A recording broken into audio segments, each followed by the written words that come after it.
Welcome to Story Time with Miss LaPerry. Today's story is Peyton Picks the Perfect Pie, a Thanksgiving celebration. Story by Jack Bishop, illustrations by Michelle Mean Nutter. Peyton is particular, but she's not picky. Grown-ups use that word a lot.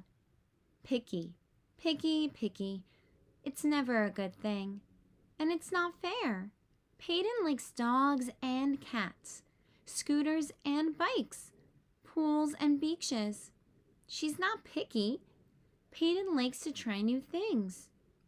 She learned all about long division in math class. It was hard at first, but now it's fun, like solving a puzzle. Peyton just started playing the saxophone.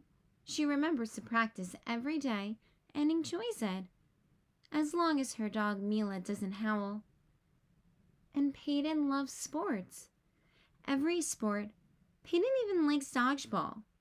And who likes dodgeball? But Peyton is particular about food. She doesn't like it when two foods touch on her plate. She doesn't like green foods, or orange foods, or red foods. Peyton doesn't like foods that are gooey or gummy, sticky or slimy, frosted or flaky. And she most definitely doesn't like chunky or lumpy foods. But lately, Peyton has been thinking a lot about food. Her parents, Penny and Peter, love to cook. They never say it, but Peyton wonders if they would like her to be, well, less particular about food. Peyton's parents host Thanksgiving each year and ask guests to bring pies. Everyone is always so happy during the holiday, surrounded by people they love and food they enjoy. Not Peyton, though. She loves her family, but the food is so green, so lumpy, and so flaky. I'm going to change this year, Peyton tells Mila. I'm going to try all the food. Mila gives Peyton a quizzical look. Okay, not all the food, says Peyton with a shudder, thinking about the lumpy gravy. How about I try one new thing? Peyton hears her mother singing as she rolls out pie dough. I'll try pie, Peyton exclaims. On Thanksgiving morning, Peyton helps her mom weave strips of pie dough into a pretty top. The small hole allows juices from the apples to evaporate, Penny says. That's why my crust is so flaky. Peyton tries to pretend she didn't just hear the word flaky. She looks over at her dad. Dad, do you need any help? The first guests are here. It's Uncle Sherwood and Uncle Mark. Peyton is excited and a little nervous to see all the different pies. We've brought our famous lemon chess pie, says Uncle Mark. I like checkers better than chess, Peyton whispers to Mila. Then she asks her uncles, what does this pie have to do with playing chess? Uncle Sherwood is a history buff. This recipe dates back several hundred years to England. The original name was cheese pie because the yellow filling sets up very firm, like a piece of cheese. Cheese in the pie? Peyton is concerned. That sounds both lumpy and sticky. Don't worry, says Uncle Mark reassuringly. There's no cheese in our pie, just lemon, sugar, cornmeal, butter, and eggs.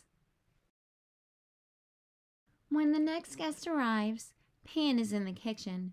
She runs to hug Maria Alvarez, a social studies teacher at Peyton's school. Peyton, don't crush my ruffled milk pie. Ruffled what? Peyton asks her favorite teacher. I first had this pie in Greece, Ms. Alvarez explains. It's made with thin sheets of phyllo dough that are shaped into ruffles. A sweetened egg custard is poured over the phyllo, and the pie is baked until the phyllo is crisp and the custard just wiggles. "Oh no," Peyton whispers to Mila. "A pie that wiggles? And aren't ruffles for dresses?" Peyton opens the front door to find a crowd on the porch. It's Grandma Pearl, Grandpa Rich, Aunt Mia, Uncle Noah, and Peyton's 3 cousins, Jude, Jane, and Jamal. "Make room for me and my millionaire pie," says Grandma Pearl. Peyton asks her grandmother, "Do I get extra allowance if I try a piece?"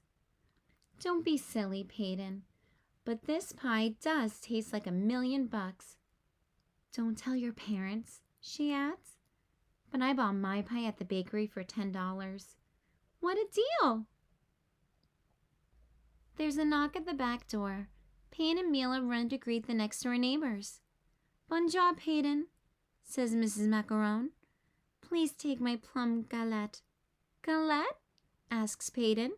"Oi, Peyton," exclaims Madeline, who is in Peyton's grade. "A galette is a rustic French tart. You arrange sliced plums on the dough, fold over the edges, and bake, and voila!" "Don't forget the candied violets," adds Mr. Macaron, "or your mother's cinnamon whipped cream." Peyton looks over to Mila and says, "Flowers made into candies? Whipped cream with cinnamon? Finding a plain pie is going to be harder than I thought." Cousins Rachel and Russell from New York have brought Boston cream pie. Peyton is confused. They aren't from Boston, and their pie looks like a cake. Aunt Grace has a tray of whoopie pies. They look like chocolate flying saucers held together by a creamy white filling. Peyton likes the name, and she likes chocolate, but she wonders, is it cheating to try a pie that looks like a gigantic cookie? The Patels from across town arrive with Mississippi mud pie.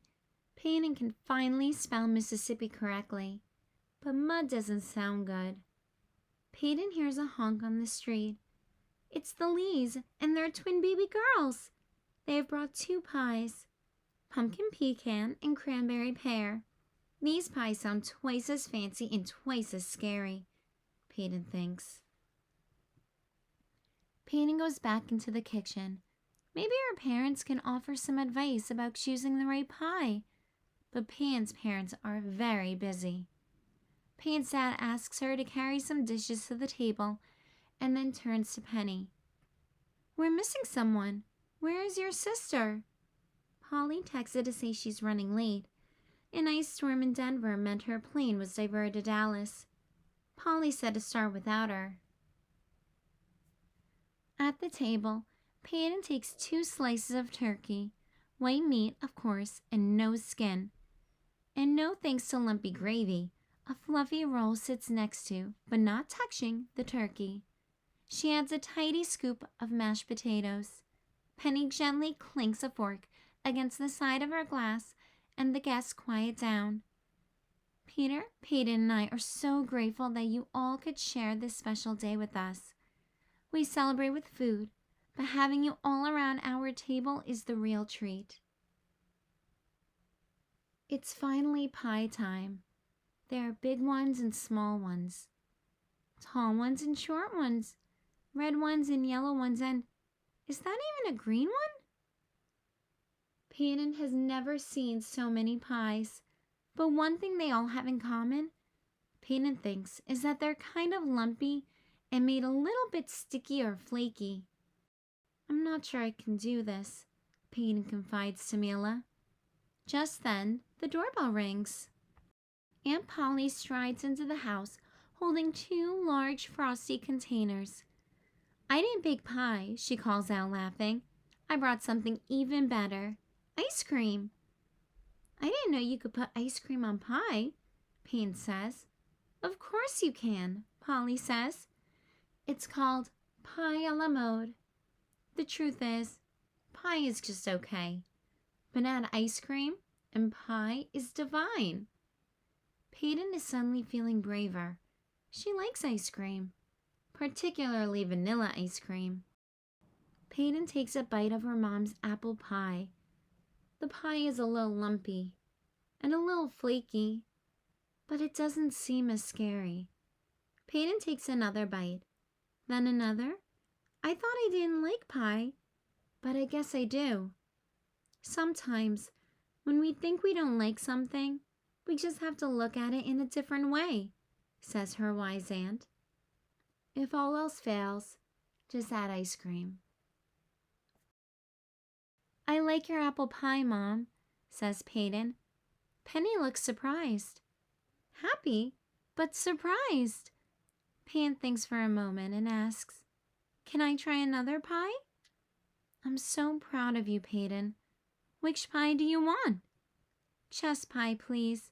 And do you think Uncle Sherwood might teach me some chess moves? Maybe I would like chess if I gave it another try. Peter raises his glass and clinks it with a fork. Here's to pie, especially pie a la mode. The end. Thanks for reading along with me today. Remember to subscribe Aloud for more stories. Have the best day and remember to keep reading.